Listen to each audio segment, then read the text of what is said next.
despite a subpoena requesting her testimony. The subcommittee also subpoenaed documents related to Willis's relationship with former special prosecutor Nathan Wade, who had helped lead the 2020 election interference case. Willis's attorney, former Georgia Governor Roy Barnes, submitted a filing in Fulton County Superior Court asking for an injunction to block the subpoenas ahead of time, but none was granted, at least so far.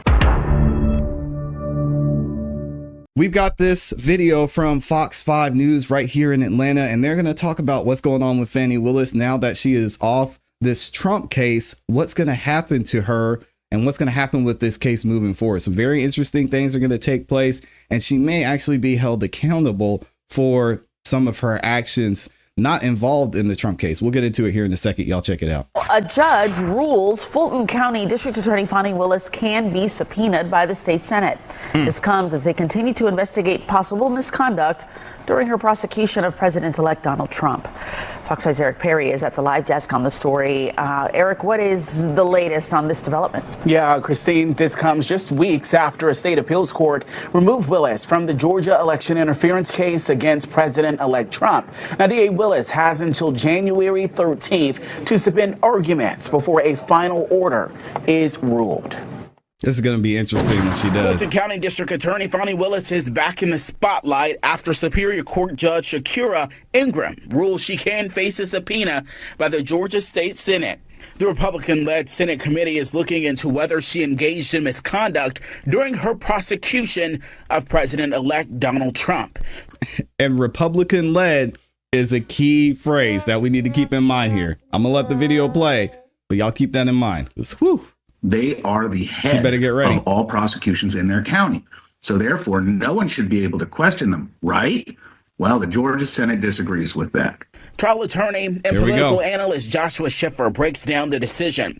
According to the ruling, Willis has until January 13th to submit arguments over whether the subpoenas require her to provide confidential information. Judge Ingram will then issue a final order saying what Willis has to respond to. Prosecutors are used to strong independence and the exclusive duties and privileges of their position.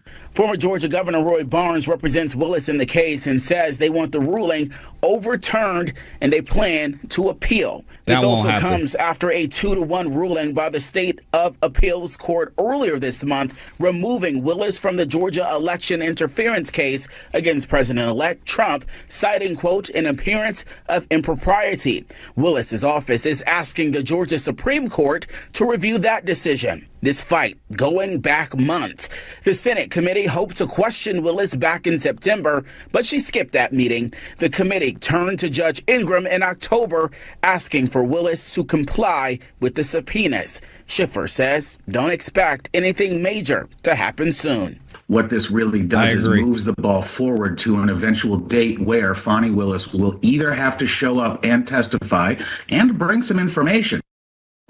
Yeah, we know there's a lot to keep track of here, and here's something else to keep in mind. The current Georgia legislative term ends when new lawmakers are sworn in for their new term. Republican State Senator Greg Dolezal of Cumming says he plans to file to reestablish this committee at the beginning of the 2025 legislative session. We've reached out to the district attorney's office. We're waiting to hear back. But again, just something else adding on for her office there. At the live desk, I'm Eric Perry, Fox 5 News. Yeah, and shout out to Fox 5. Something else adding to her desk is an understatement.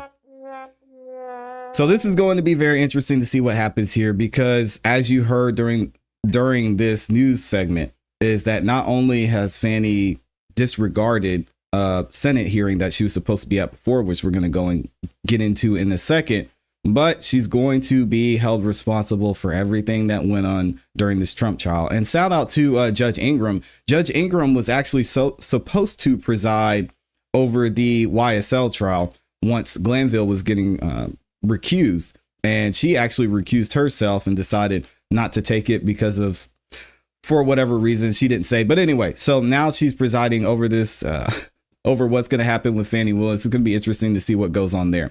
Going back to what happened with this Senate hearing she was supposed to be at and skipped, by the way, she was subpoenaed for this, which we haven't found out if there's going to be any recourse to that. I want to remind y'all that this isn't the first time Fani has done this. And we're going to see a little bit of what happened back 3 months ago.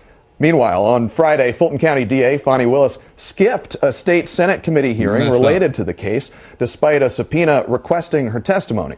The subcommittee also subpoenaed documents related to Willis's relationship with former special prosecutor Nathan Wade, who had helped lead the 2020 election interference case.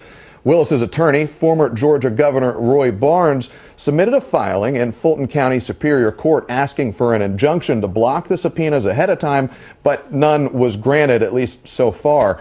No word yet on if the subcommittee will now move to a showdown in court to try and enforce their subpoena. And this is when everything went down back 3 months ago. What we want to do right now, just briefly though, is go from New York to Atlanta.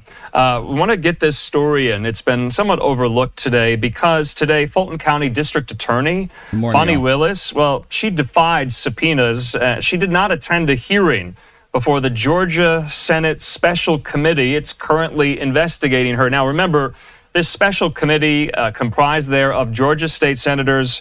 It was created earlier this year as the election interference case in Fulton County was underway. The committee is looking into whether Willis had any conflicts of interest and whether there was any misuse of public funds during her time spent with resigned special prosecutor Nathan Wade. Do y'all think this is a meeting that you want to skip? I mean, let's talk about optics. And obviously Fulton County doesn't care because they voted Fani back in here. They're deciding whether they're going to move forward with reviewing whether you misappropriated funds and if things were inappropriate with what was going on between you and Nathan Wade. And you're telling me you're not going to show up to this meeting just out of good faith? This just goes to show you where this lady's priority lies. She doesn't care what anybody thinks. Story we have covered extensively here on Live Now. Fox 5 Atlanta reporter Deidre Dukes has more. Let's watch. Person on our agenda, of course, is the first person, Honorable Fani Willis. She has not appeared yet. Embattled Fulton County DA Fani Willis was a no-show for the State Senate Committee hearing Friday. All right, thank you. Then let's please note for the record that Ms. Willis has failed to appear in compliance with the subpoena and has failed to produce the documents requested. DA Willis defied a pair of subpoenas to appear before the GOP-led panel, which is investigating whether she engaged in misconduct, including the misuse of public funds in prosecuting the Georgia election interference case. The Georgia General Assembly passed legislation creating the Senate Special Committee on Investigations after Willis was accused in February of having an improper relationship with Special Prosecutor Nathan Wade. Fox 5 obtained a copy of the summons signed by committee chairman Bill Calzert and Lieutenant Governor Burt Jones, ordering Willis to testify and produce several documents, including text messages and emails between Wade and Willis, and an accounting of money and gifts they exchanged. Willis is challenging the subpoenas in Fulton County Superior Court and is seeking an emergency injunction. Calzert did not talk to reporters following the hearing. This is definitely a political endeavor. But Democratic committee members called the hearings a political witch hunt. And the fact is that we should be involved in making sure that we're serving Georgia's families. And that's what we're trying to do. And what we find out what the other side is actually trying to do is just serve former President Trump. No, we're trying to get a corrupt DA out of office and in her place. Let's be real. We've seen the evidence. We heard the story told by Fani Willis herself. And she's just like, yeah, I did whatever I wanted to. Yeah, maybe I paid him a little bit more, 6, 7, 8, 9, 10 times more than anybody has been paid ever before for a case in a trial that he had never had experience in.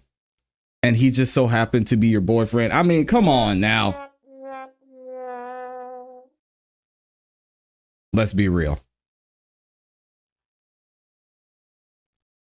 Okay, so we would thank Fox 5 Atlanta reporter Deidre Dukes. Now, the Senate Special Committee on Investigations issued subpoenas for Willis's testimony at a hearing today. Willis is challenging those subpoenas in court. She's seeking an emergency injunction that would stop the committee from enforcing the subpoenas. Now, Willis's lead attorney told the Atlanta Journal-Constitution that Willis, quote, will not appear until there has been a judicial determination of the validity of the subpoena there. This is all stemming from this hearing that was held in court back in February about her improper relationship with then special prosecutor Nathan Wade. Remember, her office hired Nathan Wade to be the lead prosecutor in the Georgia election interference case, of which the news, remember, we brought you just yesterday. The judge in that case, Scott McAfee, dismissed 2 counts in that indictment against former President Trump. He dropped 2 counts there, that filing false forgeries and filing false documents when it comes to this false slate of electors. They were filed in federal court, so Judge Scott McAfee adjudicated that you can't bring those 2 charges in state court, and that's why that was the rationale. So, all right. So again, interesting thoughts there. This is not going to be the end. I'm telling y'all, as soon as Trump gets back in office, we're going to start to see things move a little bit faster, especially with this, as they say, Republican-led committee. It's not looking good.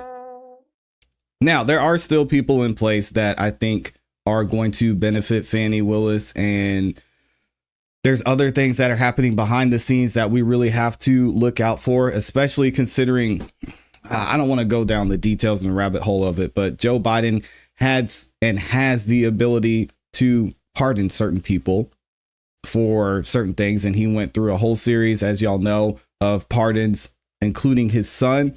Interesting thing was he didn't have a blanket pardoning for Kamala Harris, not one for Fani Willis or the mayor of Atlanta, who were all involved in these meetings that took place shortly before the indictment went down. I know if we're talking about it and we're seeing it, there's going to be something that's looked into there by the upcoming president. So we'll have to wait and see what happens. Fani might be in some hot water, and y'all are saying this is karma. I think it's just a total misstep and miscue on her part. So let me know what y'all think about this. Is Fani's time up? We'll have to wait and see.